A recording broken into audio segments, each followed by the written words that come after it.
Welcome to Business in Japan Television. They are the world's most desperate people, refugees displaced by war or natural disaster, often with no place to go. Thankfully, there are organizations that can help, and Refugees International Japan is one of them. CEO Jane Best is here to tell us about her organization. Jane, thanks for coming in. Thank you for inviting me. Can you tell us what is Refugees International Japan? It's a group that was established here in 1979 in response to the Indo-Chinese exodus of refugees at the time. And over the years we have and continue to raise funds here to support refugee projects around the world. Now, I understand you've supported a lot of projects in the Tohoku region since the 3/11 natural disasters in that area. Can you tell us about some of these projects? Yes, that's not our usual mandate because this was a natural disaster and we normally deal with conflict displacement. But we've got some experience of some great projects and we wanted to support in Tohoku. So we've supported 3 projects up there. One was in Utatsu, immediately after the tsunami, supporting a tented market to allow some temporary activities. The second one is in Onagawa. This was an interesting project where the shopping centre wanted to set up a website. The money was supporting that. But this is a great example of the knock-on effect of funding. That project has got bigger, and the website now supports businesses all through the city of Onagawa, and that's better than it was before, so that's very positive. And the last one, or the third one, is in Minami Sanriku, a farming project where local farmers have got together and they're farming areas of land that's been donated to the project and sorting the produce to send to market. So relatively small scale, but could provide a future for quite a lot of families. Is that the project where you're raising money to buy farm equipment? Yeah, the money's raised. We've supported some, the money has provided some equipment, but as well as seeds and packaging and that kind of thing to get the food off to market. Tell us now about some of your international projects, specifically the situation in Syria, which many of us are aware of now. It's a desperate situation with refugees being displaced to various countries. Tell us about the work you're doing in that area. Yes, it's a huge problem. Syria is growing rapidly. The refugee population is growing rapidly day by day. We have funded a project which supports children to go to school. Very hard for children, you know, they're lost and traumatized, and to give them the opportunity to go to school just gives them a sense of normality. So the funding provided uniforms and books, and we've got some lovely stories from that, how the children have benefited. That's terrific. You've also been funding a lot of projects in Burma or Myanmar. Can you give us your ideas or your outlook in terms of democracy, the prospects for democracy in that country? Yes, we've supported projects in Burma and on the border with Thailand for many, many years.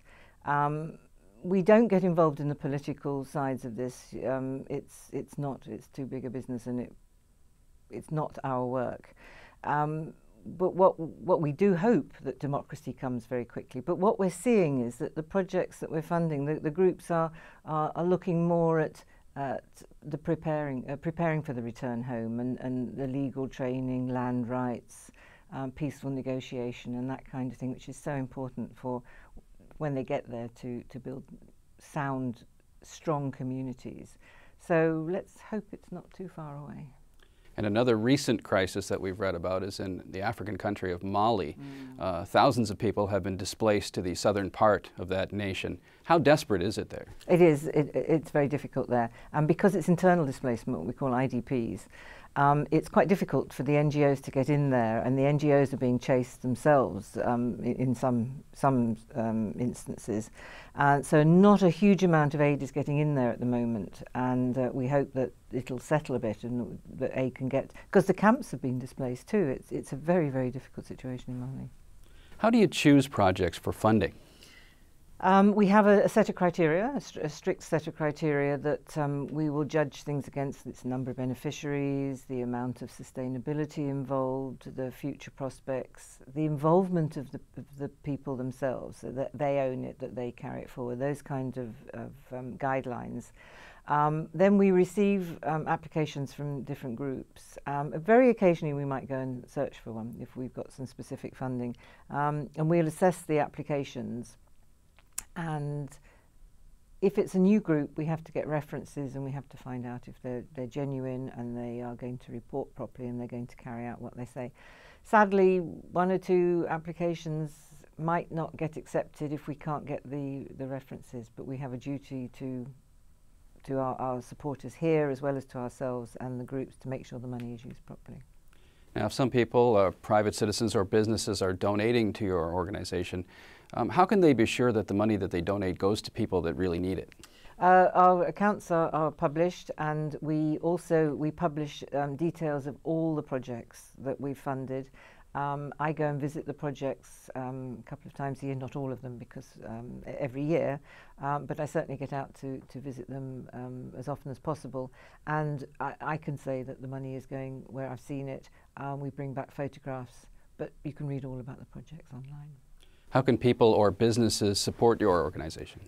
They can donate. You can go to the website and donate directly on the website. You can organise events and donate money to us. They can volunteer to work with us, which we always welcome. We're a volunteer group, so we rely very much on volunteer assistance, and it's great experience for volunteers. They can learn all sorts of things. Good for the CVs. And companies too, we're working with companies to build up partnerships whereby their staff might be involved, or their activities within the company, or pro bono support is very important to keep us going. So there are a lot of ways, and because we're a small group, we can tailor partnerships to suit the companies or the individuals. Great, Jane. Pleasure to talk to you. Thanks for coming in. Thank you very much.